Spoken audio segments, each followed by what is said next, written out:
Assalamualaikum warahmatullahi wabarakatuh. Bismillahirrahmanirrahim. Alhamdulillahirabbil alamin. Wassalatu wassalamu ala asrofil anbiya wal mursalin sayyidina wa maulana Muhammadin wa ala alihi wa sahbihi ajma'in. Amma ba'du.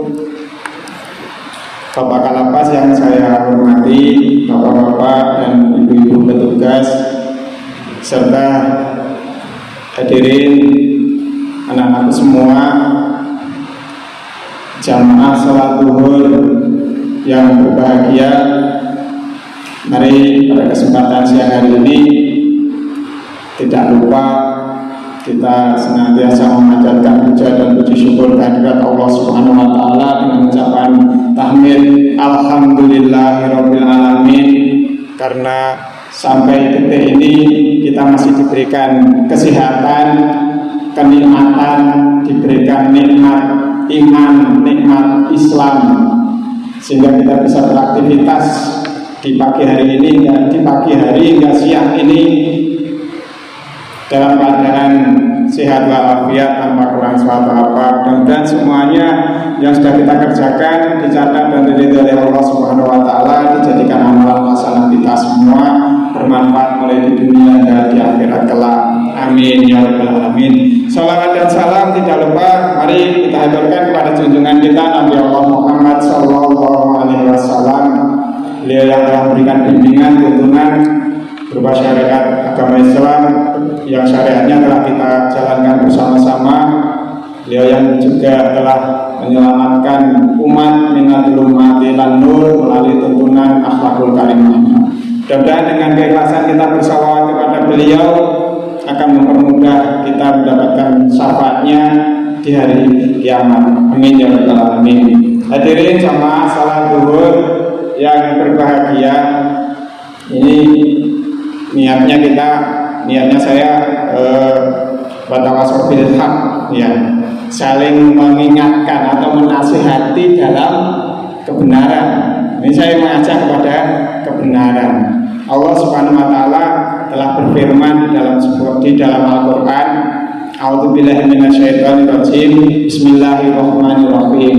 Ya ayyuhalladzina amanu la tattabi'u khutuwatis syaiton wa may yattabi' khutuwatis syaiton fa innahu ya'muru bil fahsya'i wal munkar. Ila akhir ayat. Sadaqallahul azim. Ayat ini diawali dengan ya ayyuhalladzina amanu. Paham ya? Ya ayyuhalladzina amanu. Siapa yang dipanggil? Orang-orang yang beriman. Ya. Ya ayyuhalladzina amanu. Orang-orang yang beriman dipanggil untuk apa?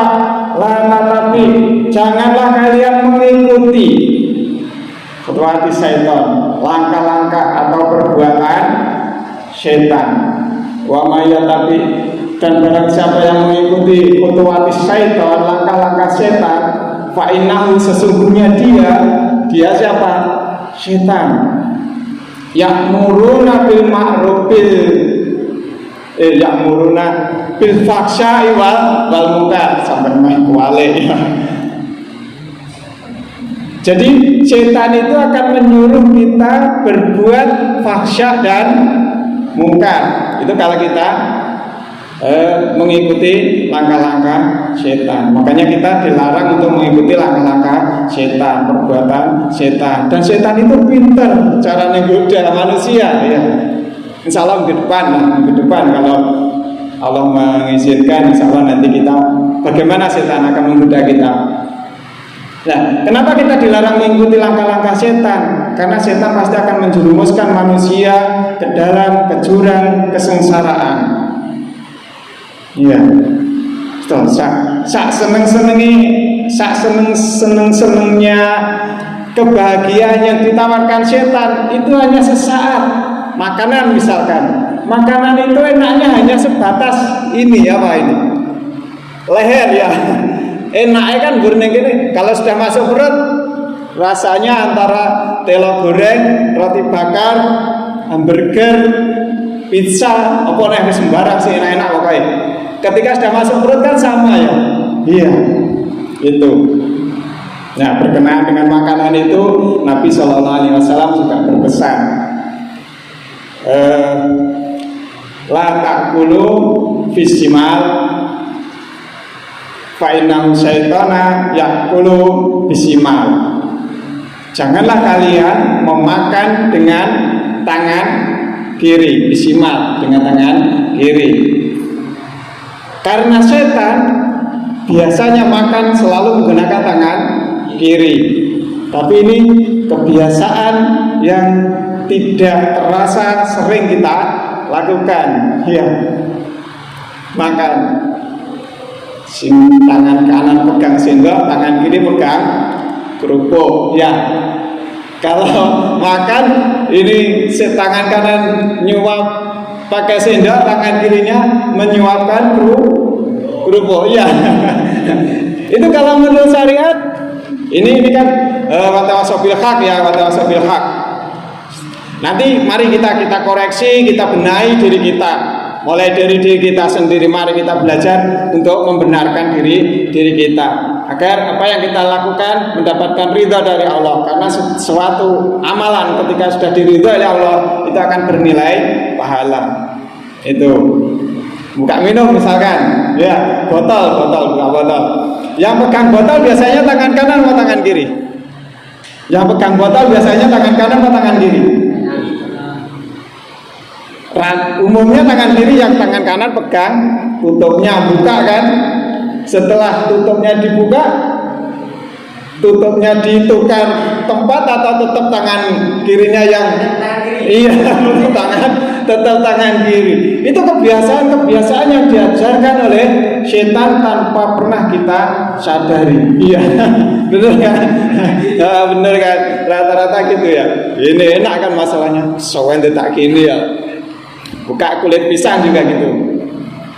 Biasanya buka kulit pisang itu kan mesti pisangnya dipegang tangan kiri, tangan kiri pegang kulit yang pisangnya, tangan kanan buka kulitnya, melepas ini. Kalau ini kan jarang yang langsung ditukar terus ketika habis pun ini dijual juga. Kalau sudah dipindah biasanya dimasukkan dengan tangan kiri lah. Itulah makanya mari kita menjaga kebiasaan kita. Apalagi makan sambil berdiri. Sambil berdiri aja tidak boleh, apalagi sambil jalan.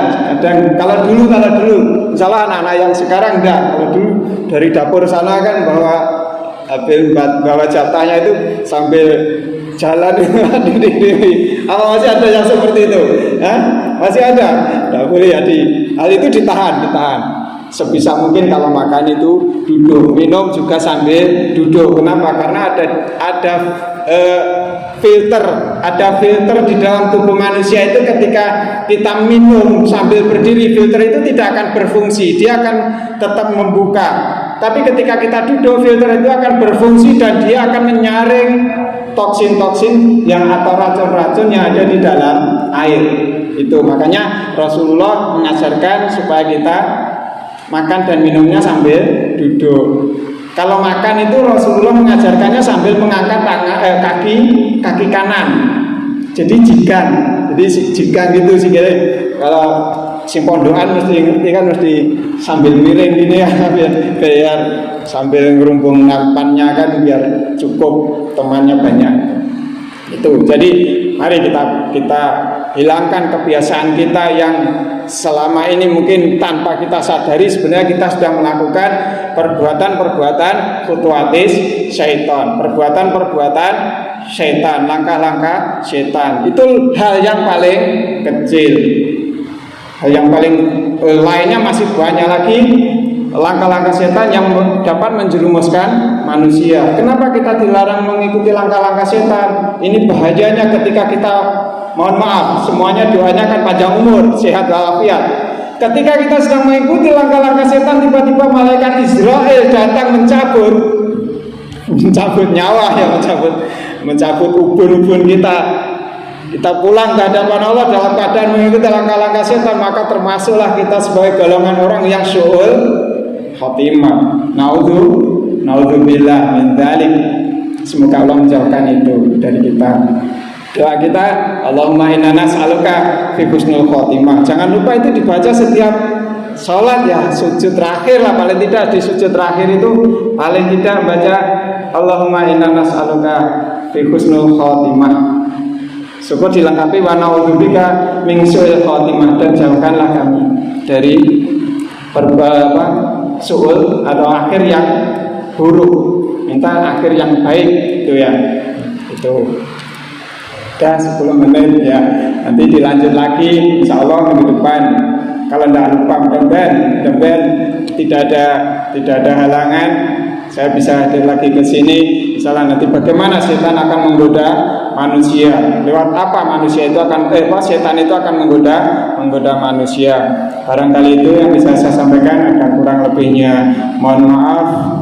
Untuk semuanya walau alam bisawab. Bismillahirrahmanirrahim. Subhanakallahumma wa bihamdika asyhadu an la ilaha illa anta astaghfiruka wa atubu ilaik. Subhanakallahumma wa bihamdika asyhadu an la ilaha illa anta astaghfiruka wa atubu ilaik. Subhanakallahumma wa bihamdika asyhadu an la ilaha illa anta astaghfiruka wa atubu ilaik. Wassallallahu ala sayyidina Muhammad wa ala ali sayyidina Muhammad. Subhana rabbika rabbil izzati amma yasifun. Wassalamu ala mursalin walhamdulillahi rabbil alamin. Wassalamualaikum warahmatullahi wabarakatuh.